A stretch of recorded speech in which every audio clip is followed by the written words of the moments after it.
এই ভিডিওতে আমরা দেখব জেনারেল এবং লাস্ট মেমোরি কয়েল কিভাবে আপনি আইএসপি সফটওয়্যার ইউজ করবেন। তো আমরা লাস্ট ভিডিওতে আমাদের এনএনসি কয়েল দেখেছিলাম। তো এখন আমি যেটা করলাম, আমি কিছু মেমোরি কয়েল নিলাম এলডি স্পেস M0, দেন আমার রাইট অ্যারো দিয়ে LDI স্পেস M1, আবার রাইট অ্যারো দিয়ে OUT out space M2। Latching করতে চাইলে আপনি এখানে M0 এর উপরে ক্লিক করবেন, অর লিখে M2 দিয়ে এন্টার দিলাম। ল্যাচিংটা হয়ে গেছে কেমন? তো এখানে M2 টা কিন্তু জেনারেল মেমোরি কেমন? যেটা আমাদের ডেল্টার যে আসলে চার্ট, সেখানে M0 থেকে শুরু করে প্রায় আমাদের 2048, 2047 এগুলো হচ্ছে জেনারেল। আর M512 এটা হচ্ছে একটা লাস্ট মেমোরি কয়েল কেমন? সো আমি যদি আরেকটা মেমোরি কয়েল নিই, আমি ধরেন আরেকটা নেটওয়ার্ক আমি ইনসার্ট করব এখান থেকে। সো আমি নেটওয়ার্কের উপরে ক্লিক করব, ক্লিক করে এখান থেকে যে আফটার কেমন? এখানে ক্লিক করলে আরেকটা নিচে অ্যাড হবে। সো এখন আমি আরেকটা নিলাম LD স্পেস M3, দেন আমাদের রাইট অ্যারো দিয়ে আমি পাশে আসবো LDI space M4, right arrow দিব আবার আউট M512, যেটা আমাদের একটা লাস্ট মেমোরি কেমন? সো এটাকে আমি ল্যাচিং করতে চাইলে অর স্পেস M512 কেমন?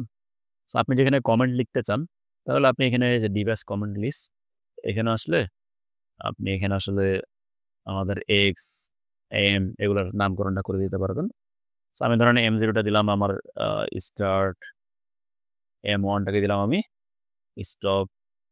এরপর যদি আমরা আবার প্রোগ্রামে আসতে চাই, জাস্ট এখান থেকে যে প্রোগ্রামস, এখান থেকে প্রোগ্রাম 0 এখানে ডবল ক্লিক করলে আপনি প্রোগ্রামিং পেজে চলে আসবেন। কেমন?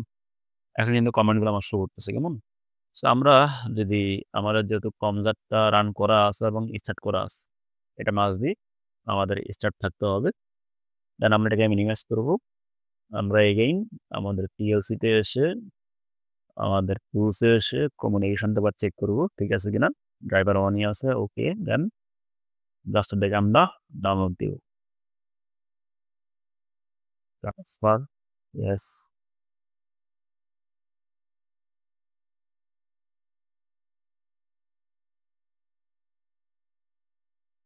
তাহলে এটা 100% হওয়ার পরে ওকে, আমরা এখান থেকে ক্লোজ দিব।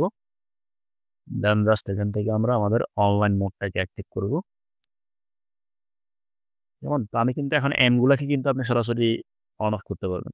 এই যে অন আছে, দেন অফ, আবার এটাকে আপনি, ধরুন আমি এটাকেও চালাই, M3 এর উপর ক্লিক করে রাইট বাটন প্রেস করে সেট অন, আবার এটাকে আমি সেট অফ করলাম।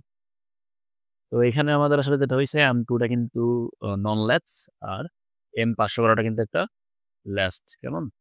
তো আমি যদি এখান থেকে আমার এই যে সিমুলেশনটা রান মোডে আছে, CPU টা রান মোডে আছে, এটাকে আমি ধরেন অফ করলাম। অফ করলে কিন্তু দেখুন আমার যেটা জেনারেল সেটা কিন্তু অফ হয়ে গেছে। কিন্তু যেটা লাস্ট সেটা কিন্তু আসলে লাস্ট হয়ে আছে। অর্থাৎ পাওয়ার চলে গেলেও সে কিন্তু আপনার আসলে তার স্ট্যাটাসটা ধরে রাখবে। কেমন? সো এভাবে আমরা খুব সহজে জেনারেল এবং লাস্ট মেমোরি কয়েলগুলো IST সফট ইউজ করতে পারবো। সকলকে অসংখ্য ধন্যবাদ। আসসালামু আলাইকুম।